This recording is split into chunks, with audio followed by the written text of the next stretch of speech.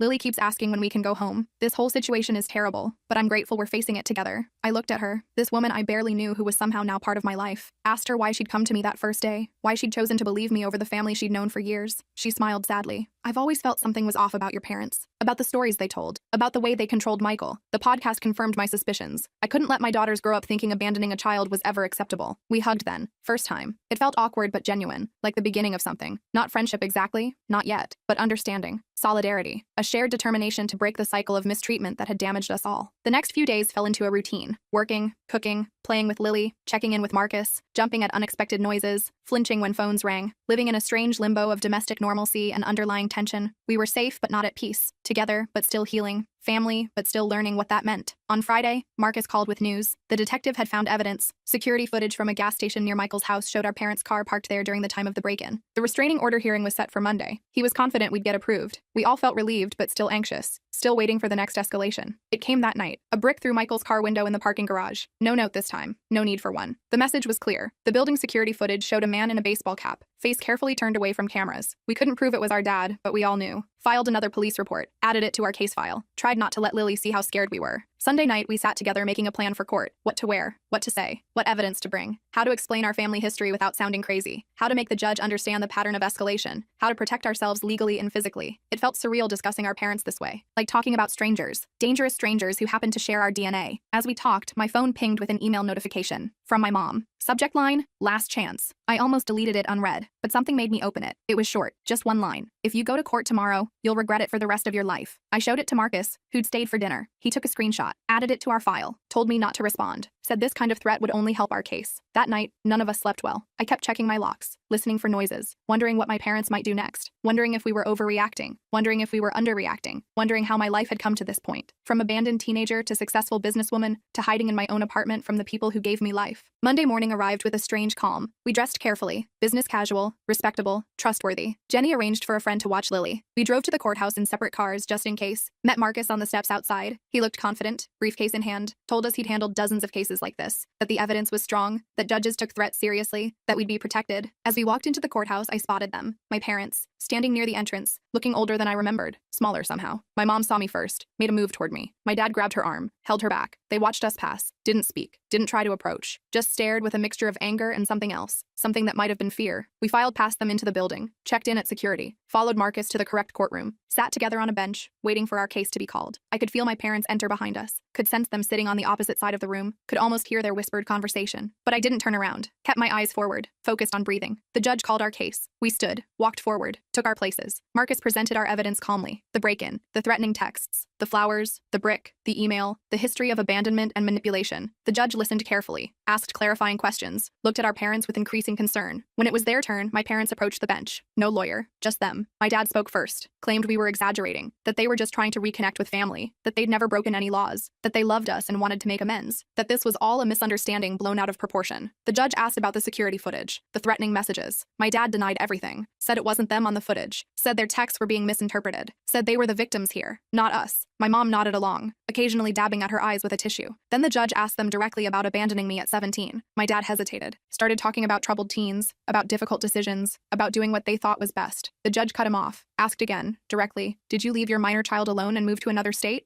My dad looked down, mumbled something about financial hardship. The judge's expression hardened. After hearing both sides, the judge granted our restraining orders. 3 years, no contact, no approaching our homes or workplaces, no messages through third parties. Any violation would result in immediate arrest. My parents looked stunned, like they couldn't believe this was happening, like they'd never faced consequences before. As we left the courtroom, my mom called my name, just once, softly. I kept walking, didn't look back, felt a weight lifting with each step. Not healing, not yet, but the beginning of it. The first real boundary that couldn't be crossed without serious consequences. Outside, Marcus shook all our hands, said we'd done well, said the orders were solid, said to call him immediately if there were any violations, said he was proud of us for standing up for ourselves. We thanked him, feeling dazed but relieved, like survivors of a natural disaster, blinking in the sunlight. Michael hugged me on the courthouse steps, a real hug this time. "I'm sorry, Emma," he said, voice breaking, "for everything, for not protecting you then, for not finding you sooner, for believing their lies, for bringing this chaos back into your life." I hugged him back, told him we were going to be okay, that we had each other now, that we could build something new, something better. As we walked to our cars, I felt my phone buzz, a text from an unknown number. I almost didn't check it, but when I did, I felt a chill. It was a photo of Lily at her friend's house, playing in the backyard, unaware she was being watched. Below it, just 4 words: "This isn't over yet." I showed Michael the text immediately. His face went white. He called Jenny, who was already on her way to pick up Lily. I told them to meet us at my apartment. Then I called Marcus from the car, my hands shaking so bad I could barely hold the phone. He told me to forward him the text and drive straight home. Said he'd call the police and meet us there. Said this was a clear violation of the restraining order. Said to stay calm, but vigilant. The drive back felt like it took forever. I kept checking my mirrors, paranoid my parents were following me. When I finally pulled into my building's garage, I sat in my car for a minute just breathing, trying to get my poop together before facing Michael and Jenny. They needed me to be strong right now. I found them already in my apartment, Jenny clutching Lily like she might disappear. The poor kid looked confused and scared. Michael was pacing, running his hands through his hair over and over. I showed them the text. Jenny started crying, said they'd been watching her baby, said she'd never forgive herself if something happened to Lily. Michael put his arms around them both, looking more determined than I'd ever seen him. Marcus arrived 20 minutes later with 2 police officers. They took our statements, looked at the text, made some calls, said they'd send a patrol car to the friend's house to check things out, said they'd try to trace the number, said they'd increase patrols around my building. All the right things, but I could tell they didn't fully get how dangerous my parents could be, how unpredictable, how desperate. After the police left, we sat in my living room trying to figure out next steps. Jenny suggested going to a hotel under different names. Michael thought we should drive to his cousin's house a few states away. I just sat there getting angrier by the minute. This was bull crap. We'd done everything right, followed all the legal channels, got our restraining orders, and they were still terrorizing us, still controlling our lives through fear. I stood up suddenly. "I'm done running," I said. "Done hiding. Done letting them dictate how I live my life. They've already stolen my childhood. I'm not giving them my adulthood too." Michael looked at me like I was crazy. "What are you planning to do?" I honestly didn't know yet, but I knew we couldn't keep living like this. That night, we took turns keeping watch while the others slept. I took the first shift, sitting by my living room window with all the lights off, watching the street below. Around 2 a.m., I spotted a car I recognized, my dad's old Buick. It circled the block 3 times before parking across the street. I took pictures with my phone, then woke Michael. We watched together as our dad sat in his car, just staring up at my building, not approaching, not violating the restraining order technically, just letting us know he was there, watching, waiting. In the morning, I sent the photos to Marcus. He said it was concerning, but not technically a violation since my dad stayed in his car, away from the building. Said to keep documenting everything. Said he'd talk to the detective again. I hung up feeling frustrated. The legal system had limits. Restraining orders were just pieces of paper. They couldn't stop someone determined to hurt you. Jenny and Michael decided to take Lily to a hotel for a few days, somewhere with interior corridors and good security. I helped them pack, hugged them goodbye, promised to check in every few hours. After they left, I sat in my empty apartment feeling strangely calm, like I'd reached some kind of decision point, like I couldn't keep living in this limbo. I called Melissa, told her everything, asked her what she thought I should do. She was quiet for a minute. Then she asked me a question that hit me hard. "What do you actually want from your parents?" Not what I didn't want, not what I was afraid of, but what I actively wanted. I realized I'd never really thought about it that way. After we hung up, I made a list. What I wanted: 1, to live without fear. 2, to have a relationship with my brother and his family. 3, to stop feeling responsible for my parents' actions. 4, to be free of the past. Nowhere on that list was reconciliation with my parents. Nowhere was forgiveness. Nowhere was understanding why they did what they did. I just wanted to be free of them. That afternoon, I did something crazy. I emailed my parents. Just a short message. "I know you're watching my building. I know you're not going to stop. So let's talk. One last time. Tomorrow, noon. The coffee shop on 8th Street. Just me. No police. No lawyers. After that, you leave us all alone forever." I hit send before I could change my mind. I didn't tell Michael or Jenny. Didn't tell Marcus or Melissa. This was something I needed to do myself. For myself. I wasn't naive enough to think my parents would suddenly become reasonable people, but I needed to face them on my terms. Needed to say my piece. Needed to end this cycle once and for all. My dad replied within minutes. Just, "We'll be there." No threats. No guilt trips. Just confirmation. I spent the rest of the day preparing. Not physically. Mentally. Thinking about what I wanted to say. What I needed them to hear. What boundaries I needed to set. I slept surprisingly well that night. Like making a decision had lifted some weight off me. The next morning, I dressed carefully. Not to impress them. Just to feel strong. Confident. I took an Uber to the coffee shop, arriving 15 minutes early. Chose a table in the back corner where I could see the door but wasn't immediately visible from outside. Ordered a coffee I didn't really want. Just sat there, waiting.